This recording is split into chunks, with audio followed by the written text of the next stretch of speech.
right, if you're having neck pain and you're having difficulty turning your head, most likely could be coming from your shoulder.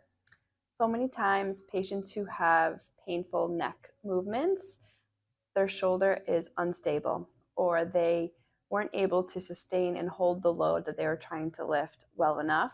And as a result, their neck muscle started to compensate, get tighter and weaker. We have the shoulder muscle, the levator scapula, which attaches right here on the top of your scapula and into the vertebrae on the side of your neck. It's responsible for neck rotation.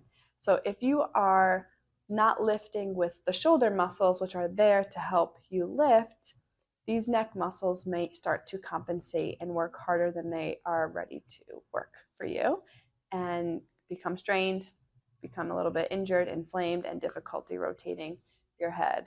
So if you are having trouble rotating your head, we should think about your shoulder health.